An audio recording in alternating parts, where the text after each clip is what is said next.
My name is Sarah Trow. I'm the head teacher at Mousehole School. We're part of a small community.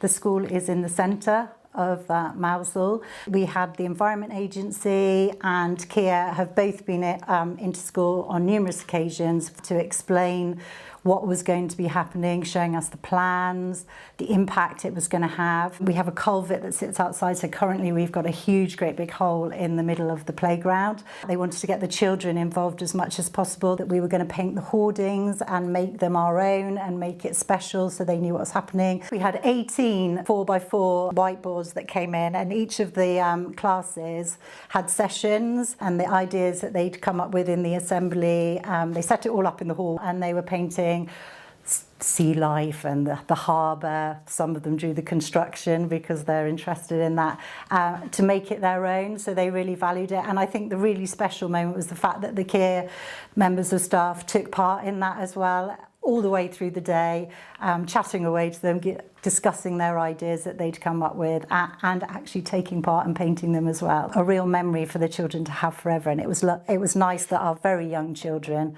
sort of 2-year-olds right the way up to year 6, were able to take part in that.